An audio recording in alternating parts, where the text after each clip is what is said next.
Assalamualaikum warahmatullahi wabarakatuh. Mahasiswa sekalian, kembali malam ini kita berjumpa pada pembelajaran kita pengantar ekonomi. Kali ini kita sudah sampai pada pertemuan ke-15 ya. Ini adalah materi terakhir di pembelajaran kita. Karena nanti mulai tanggal 6 Februari kita sudah mulai melakukan ujian akhir semester ya. Pada malam ini kita akan membahas materi tentang konsumsi dan investasi. Ini adalah materi di dalam ekonomi makro, yang mana ini menggambarkan bagaimana konsumsi masyarakat secara agregat itu, dan bagaimana konsumsi yang berasal dari pendapatan itu dikonsumsikan. Sebagian untuk kebutuhan konsumsi yang normal ya, artinya kebutuhan hidup. Kemudian dari pendapatan itu juga sebagian ditabung ya, ditabung dan bisa juga diinvestasikan ya. Semua pilihan-pilihan itu dilakukan oleh konsumen berdasarkan pengalaman-pengalaman dan teori-teori yang telah dijelaskan atau ditemukan oleh ekonom-ekonom klasik kita ya. Jadi ekonom-ekonom klasik juga telah menemukan teori-teori. Tetapi teori-teori yang ditemukan oleh ekonom klasik itu terus berkembang ya. Berkembang sampai sekarang ya. Jadi bagi kita pun andai kata ingin meneliti tentang teori konsumsi ya, dan teori investasi juga masih ada kesempatan untuk menemukan teori-teori baru ya. Teori-teori baru di dalam konsumsi ya. Seperti tesis saya di S2 juga mengelaborasi tentang konsumsi ya. Terutama kalau tesis saya tentang pendapatan seorang guru ya di suatu lembaga pendidikan, yang mana dia akan berbagi pendapatan itu berdasarkan variabel kebutuhan keluarga ya, tanggungan keluarga, kemudian berdasarkan investasinya, menabung ya, kemudian berdasarkan pendapatannya ya, konsumsi itu berdasarkan pendapatannya, dan berdasarkan kebutuhannya. Jadi pengembangan teori dari ekonom-ekonom klasik sampai sekarang masih terus dielaborasi oleh ekonom-ekonom zaman sekarang ya. Teori-teori konsumsi ini sangat diperlukan oleh negara ya, dalam rangka menyukupkan kebutuhan ya, kebutuhan penduduknya ya. Ini jangan sampai kebutuhan penduduk ini terhalangi karena ketiadaan barang ya, kemudian ketiadaan uang ya. Makanya betul dilakukan oleh pemerintah sekarang bagaimana lumbung pangan ya, karena menghadapi resesi maka sangat diperlukan sumber-sumber pangan ya, yang murah bagi rakyat, agar begitu resesi akan terasa, nah, masyarakat masih bisa makan ya, masih bisa berkonsumsi ya, masih bisa mendapat pendapatan dan sebagainya. Jadi betul-betul dipersiapkan oleh pemerintah kita dalam menghadapi resesi yang akan terjadi. Baik, kita share dulu PowerPoint yang ini ya, PowerPoint. Saya akan jelaskan. Ini slide-nya ada 45 ya, silakan Anda membaca lah ya. Slide-slide-nya ya. Tapi saya akan menyampaikan yang inti saja tentang konsumsi dan investasi. Jadi teori konsumsi yang terkenal adalah dari ekonom John Maynard Keynes ya. Makanya kita sangat mengenal dengan fungsi konsumsi Keynes ya. Apa katanya tentang teori konsumsi ya?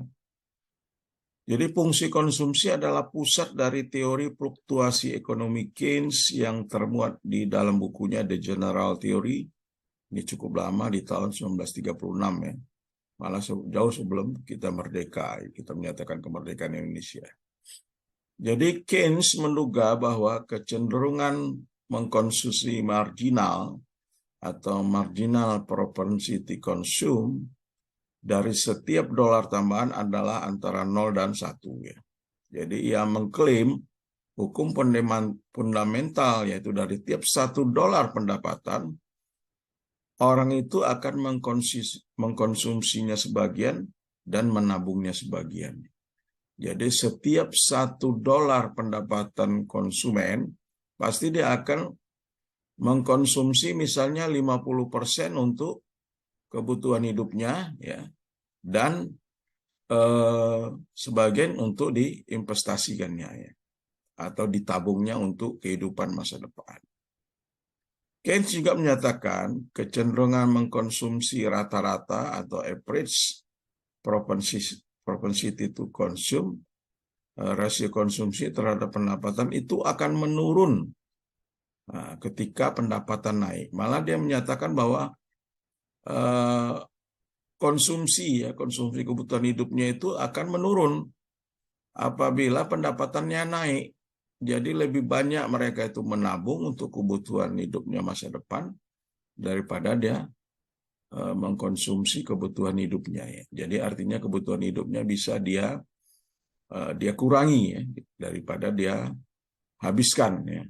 Jadi lebih banyak dia akan menabung apabila pendapatannya itu naik ya. Jadi ini adalah teori John Maynard Keynes yang menyatakan, dan ini sangat terkenal. Inilah awal teori klasik yang teori-teori konsumsi ini dielaborasi terus oleh pakar-pakar yang akan datang.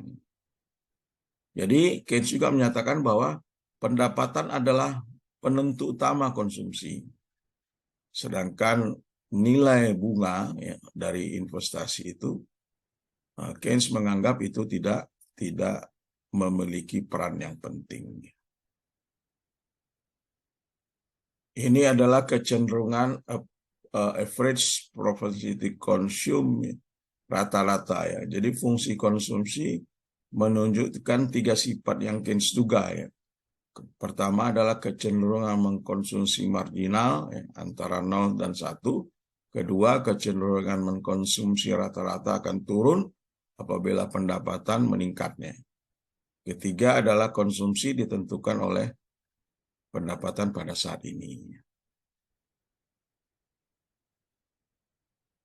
Jadi dia mencontohkan seperti ini ya. Seseorang yang suka belanja mungkin punya marginal propensity-nya besar, misalnya 0,99 ya.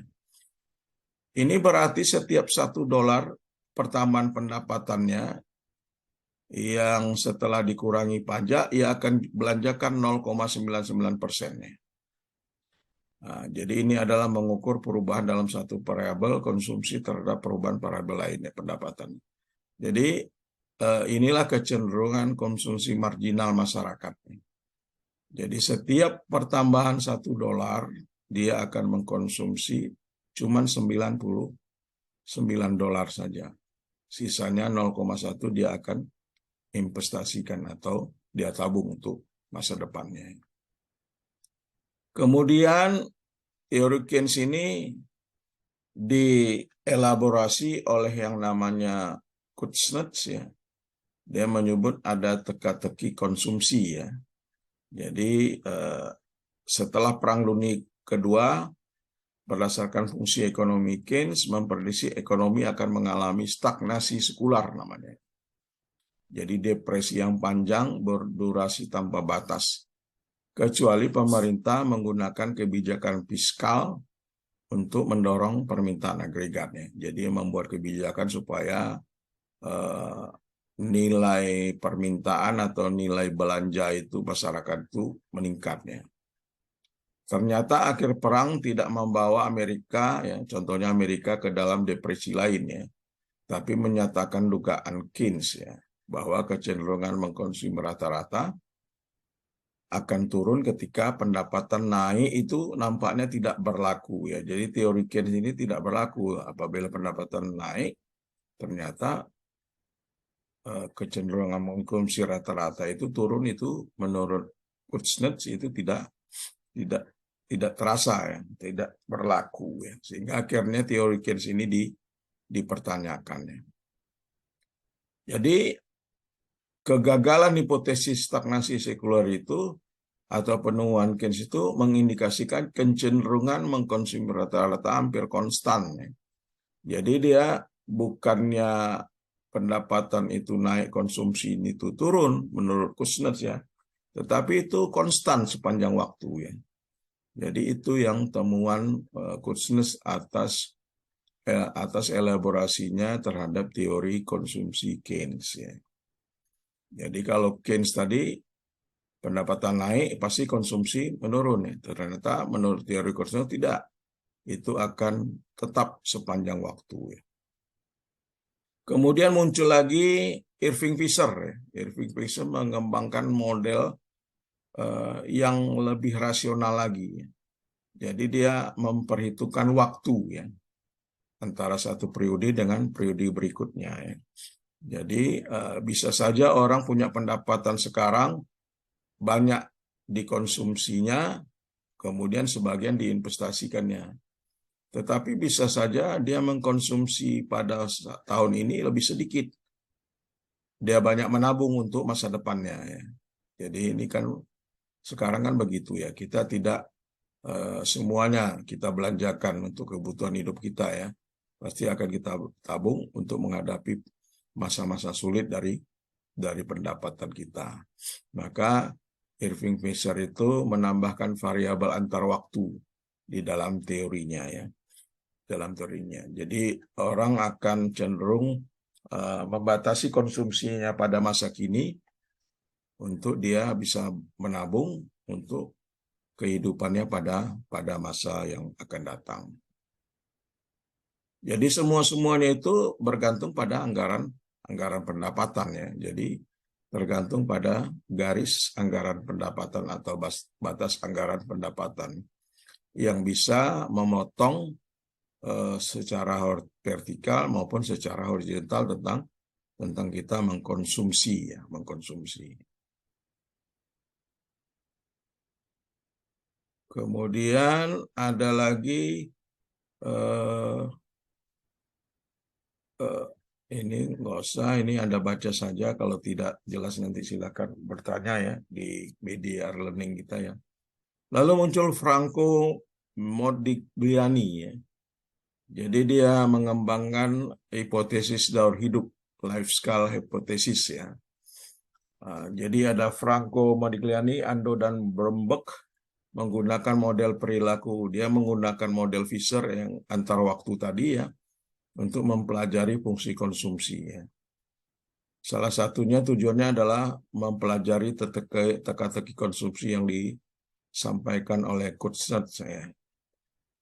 Jadi konsumsi itu bergantung pada pendapatan seumur hidup seseorang.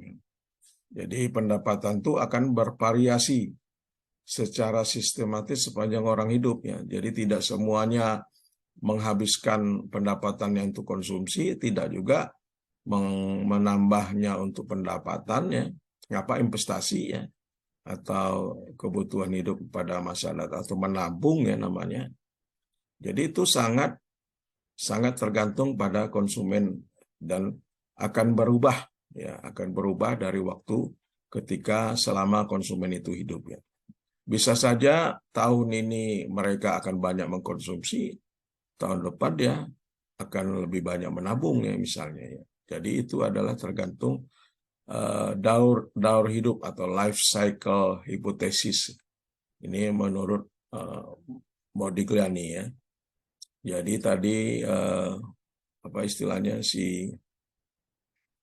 Irving Fisher ya antar waktu ya akan berubah ya, tapi bisa saja menjadi berbeda-beda ya, tergantung life scale daripada lifestyle ya, daripada masyarakat itu ya. Kemudian ada lagi Milton Friedman menambahkan tentang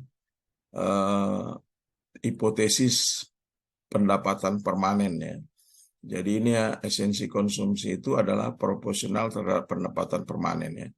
Jadi dia menteorikan teori apabila masyarakat mendapat pendapatan yang permanen, jadi tidak tergantung dia mendapatkan teori bahwasannya hipotesis dari hidup itu menekankan pendapatan mengikuti pola reguler selama hidup seorang ya. Jadi dia membuat teori tentang pendapatan permanen yang menekankan bahwa orang akan mengalami perubahan yang acak di dalam pendapatan mereka dari tahun ke tahunnya.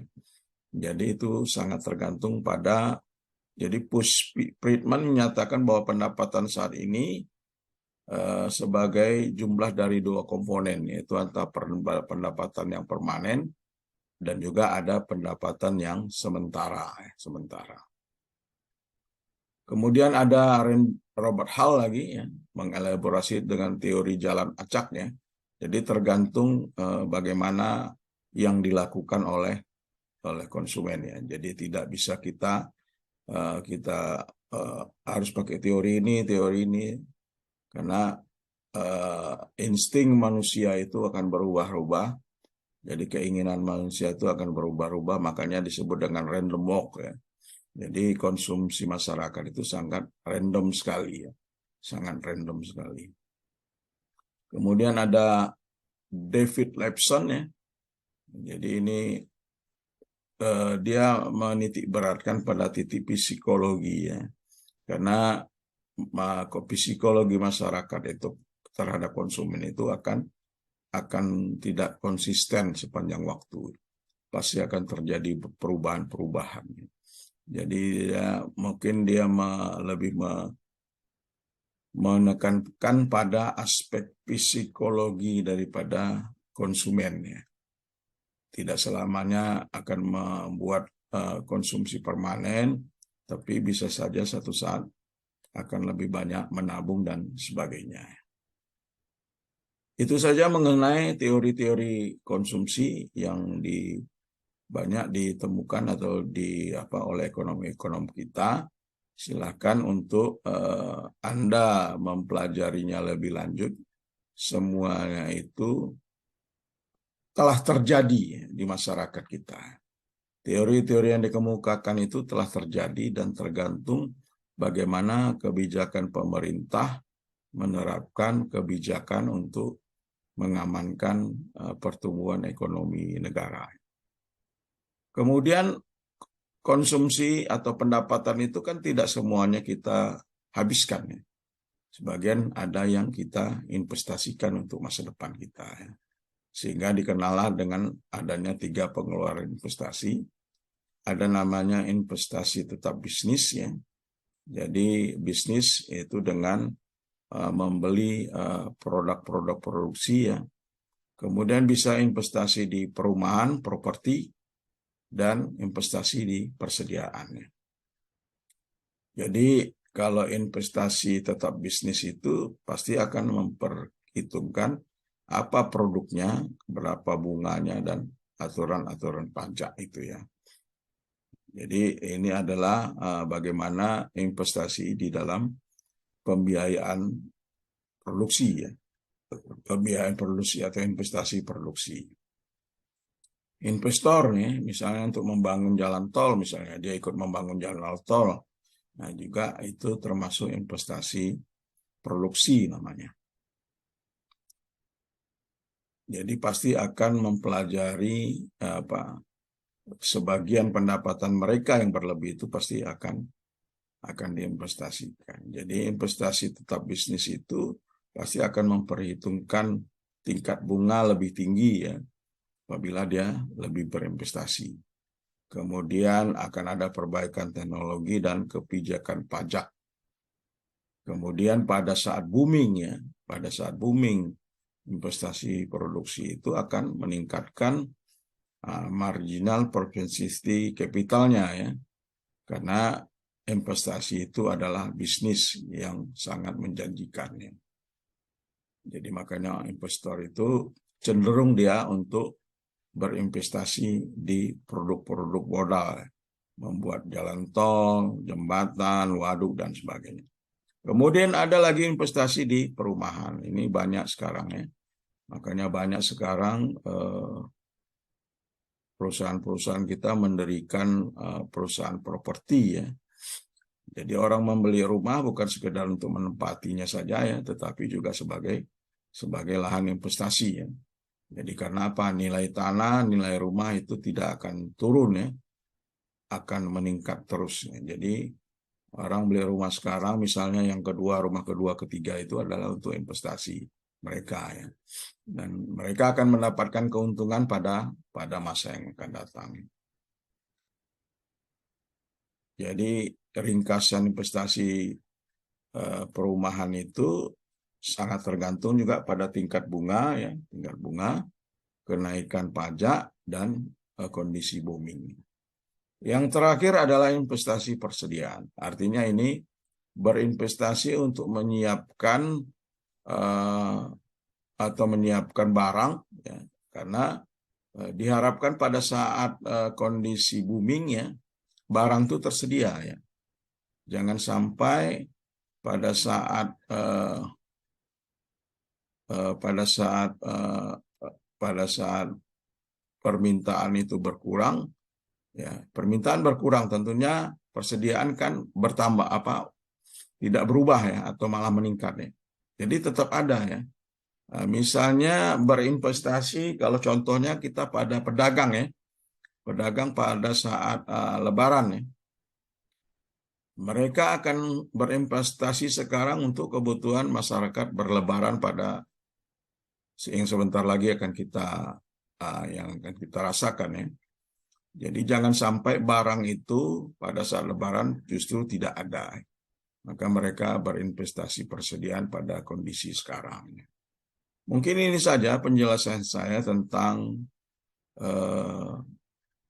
konsumsi dan investasi. Jadi investasi juga sangat tergantung pada bunga, kemudian perputaran persediaannya, dan booming persediaannya. Silakanlah Anda baca-baca referensi lain untuk bisa lebih jelas ya. Tapi inilah yang bisa saya sampaikan. Terima kasih atas perhatiannya. Saya sudahi. Assalamualaikum warahmatullahi wabarakatuh.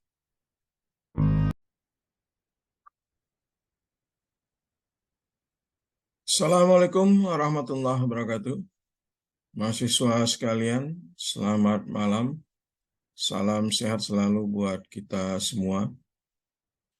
Kembali malam ini kita berjumpa dalam pertemuan kita, pertemuan terakhir ya, atau pertemuan ke-16. Saya ingin menyampaikan beberapa hal ketentuan mengenai UAS ya, mengenai ujian akhir semester kita ya. Ujian akhir semester untuk kelas ini akan dilaksanakan pada hari Sabtu ya. Kalau jadwalnya jam 13.30 sampai 15.40 ya kalau nggak salah ya. Tapi lihatlah nanti jadwal schedule daripada ujian ini ya. Ada beberapa ketentuan yang akan saya sampaikan mengenai ujian akhir semester kita ya. Silakan Anda menyimak penjelasan yang saya sampaikan pada PowerPoint berikut ini ya. Jadi pertemuan 16 ya, ujian akhir semester ya. Sudah sampailah kita pada akhir semester ini ya. Adapun soal UAS, ya, baca soal UAS dengan teliti ya. Kemudian jawablah sesuai dengan maksud pertanyaan. Soal UAS dalam bentuk essay dan telah di-share atau telah saya upload di portal Pancabudi pada menu bank soal ujian. apabila ujian dilaksanakan secara online, maka silakan download masing-masing. Tapi untuk kelas ini ujiannya secara online ya. Ada 7 soal yang masing-masing mempunyai bobot nilai berbeda-beda. Andai kata benar semua, maka bernilai 100. Ya.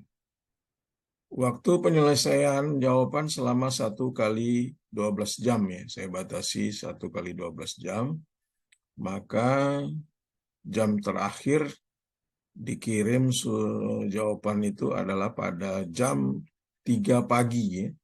3.40 pagi besok malamnya ya. Jadi ingat waktunya 1 kali 12 jam ya. Jawaban bisa di-share 2 kali. Pertama bisa di-upload di portal Bank Soal Ujian.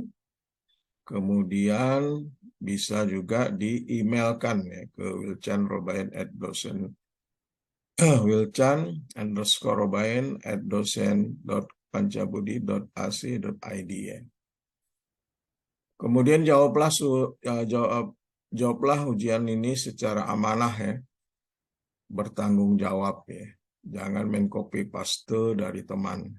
Pengalaman beberapa ujian yang saya berikan, malah nilai orang yang mencontek itu lebih baik daripada orang yang memberi contekan. Jadi itu yang harus Anda pahami ya. Kenapa? Kamu memberi contekan, dia menerima contekan, kadang diperbaikinya jawabannya sesuai dengan nalarnya ya. Tetapi hasil perbaikan itu tidak dikasih tahukan ke kamu ya. Akhirnya dia yang nilainya terbaik ya. Jadi makanya kerjakanlah secara amanah ya, mandiri ya. Jadi jangan tergantung kepada teman ya. Karena banyak referensi, apalagi ini adalah ujian online ya. Kamu bisa cari referensi, cari buku ya. Atau cari jawabannya di internet, di buku lah dan sebagainya ya. Jadi banyak media yang bisa kamu gali sendiri ya. Dan silakan begadanglah sampai jam 3 pagi untuk menyelesaikannya ya. Lebih cepat, lebih bagus ya. Saya tunggu subuh, mungkin saya akan tunggu waktu subuh. Mungkin ini saja penjelasan saya tentang ujian akhir nasional kita. Saya harapkan Anda sukses ya di dalam pembelajaran ini. Dan ini adalah pembelajaran atau ujian ini terakhir. Kita mungkin akan jumpa di mata kuliah yang lain ya. Kalau kita rezeki bertemu ya. Mohon maaf atas segala kehilafan saya di dalam memberikan materi-materi ya. Saya harapkan Anda semua paham. Demikian saya sudahi. Assalamualaikum warahmatullahi wabarakatuh.